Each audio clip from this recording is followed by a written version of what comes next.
Welcome back to In the Upper Room. Our next guest is, no, let me start. Councilwoman at Large, Rysheema Dixon is here to join us today. I have to do that correctly. So welcome to the show. Welcome back, Thank you for Rysheema. having me. It's nice to have you back. Yes. So have you been? Good, good. Okay. So far, so good. So what's going on? What would we like to talk about tonight? So I haven't been on since I've been elected in. Okay. So just kind of wanted to come in and, just talk about some of the initiatives that we got going on in the city, to try to get some, more involvement from. So I know pretty much right now, the most hot topic is the violence and crime in the city.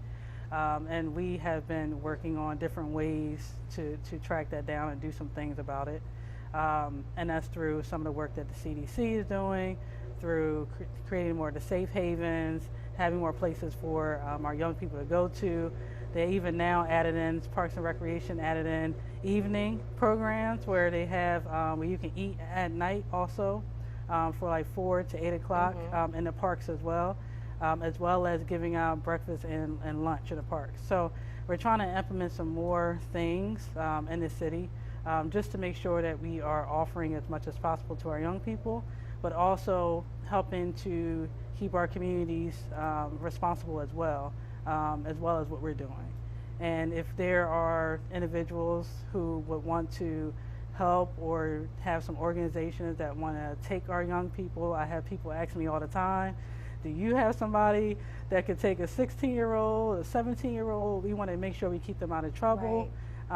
And on the right track. Can you find us some? So if there is anybody out there who has some different activities for that age group, we would love to have some of our young people working. And I know Summer Youth Employment has a good number of them, but there's still a lot of kids in the city who need some things productive to do in the city. So they can just find you through the Newcastle County government website. Yes. Under your picture, there's contact information for you. Yeah, so there's contact information for me under there, and the cell phone goes directly to me. Okay. So I'll answer. But if there are programs or things that you want to talk about or highlight, at the end of, I know each council session we get to talk about things that are going on in the city. And we would like to talk about more of the positive things that are going on in the city, because there's a lot of them. And everybody is trying to get involved on some level. And anything small or large, we would greatly appreciate and want to give you that recognition that you're doing it. And in some capacity, even if we can help, we will try to do that too. Now, summer jobs and summer programs are about to start if they haven't started yet. Yes. So what y'all still looking to do different things for the youth, employment and activities. Is there a cutoff point where they won't be able to call in anymore or anything else? Because then it'll still leave some kids stranded. Right. So that's why we were adding on trying to find some additional organizations to take on young people who did not get positions because they have closed the summer youth employment already. So that's why we were looking for additional ones. But we know that, I think maybe about 400 kids were able to have jobs this summer, but there's still thousands of young people in the city. The same thing goes for Newcastle County. They have relatively the same issue. Of thousands of kids showing up for jobs, but they only have, they have less than the city does. And I think actually some of the city took some county kids as well to get them positions as well. So I think everybody's trying to work on some way and to get involved, but it is limited as far as how many people we have who can take on our young people who have the capability and the capacity to do it. Now, if a business took on some kids, would they be responsible to pay them, or is it a collaboration between funds from the city that would help the business to pay the youth if they were working? So routinely, the City Parks and Recreation will be paying the young people who work at those different places. So routinely it would come out of Parks and Recreation. And this year they tried to add on some other components of training for the students as well. So they have Strive organization working with them. Coming on, they have Public Allies working with them as well. And then they have United Way also working with them as well. So they're trying to add in on some different pieces than what they had previously, and also trying to work with Summer Collaborative and on some different issues as well. So they're trying to figure out some new avenues that they didn't do previously, to kind of make sure that our kids are well trained going into the positions, so that they are long-lasting relationships with those organizations and businesses, that they're getting well-rounded professional students. That's fantastic. That's good. I mean, were there any other initiatives you wanted to talk about?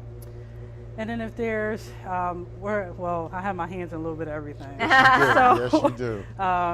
So we are actually, what I want to talk about too is we have what we call kind of like our mini job fairs that we're doing around the city. It's our way of doing building hope and opportunity back in communities. So we know a lot of our communities lack opportunities as far as jobs. So we are going around to each part of town and having like a hope and opportunity event, and where we have job applications on site for residents to fill out, and then we'll take the applications into that job or that position that they applied for. So we have them apply right there on site, so you can't take it with you. But we want to make sure that they fill it out and they fill it out completely. We understand what may be the gaps in jobs. We want to understand if there's some other social factors involved, if there's any other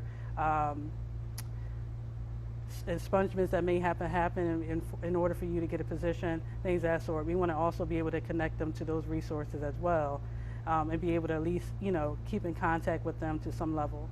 So we did it first in Northeast, and we did it in Congo's Funeral Home parking lot. Okay. And that was back on June 1st. And then now we're going to Western City area, so we'll be at William Hicks Anderson on July 5th. And that'll be from 11 a.m. to 2:30 p.m. from there. And then we'll also be working on Southbridge Weekend, which will be coming back on, I think, Herman Holloway's show to kind of talk more about that. But that'll be the weekend of July 14th through the 16th, and all are welcome to that as well. The only thing that is invite only is the senior night, which is on that Friday, July 14th. But the full day of July 15th is open to anybody and everybody who wants to show up. And then the 16th is when we have our church services. And they're going to be doing 4 churches are collaborating in Southbridge to put it on. So a whole bunch of exciting things that are happening, and small, large, or indifferent. And then there's also, I think, Warriors for Christ is having their event July 1st, and then Northeast is also having a barbecue or event that Councilwoman Xanthia Oliver is doing in her district. So there's tons of things happening in the city. So we want to make sure that our constituents know what's happening, and that there are a lot of great things. We just finished a Jazz Fest, which was great. So, we want to keep the momentum going and all the different events that are happening in the city. Well, Rysheema, thank you very much for coming. Absolutely. And come back whenever you want, okay? Like if you want to, you don't have to give us like a date or advance notice. Just, send him a text, send me a text, and say, I've got some stuff to talk about. Do you have time? And we would be more than happy to have you on. All right. Okay? Thank you. You're very welcome. We think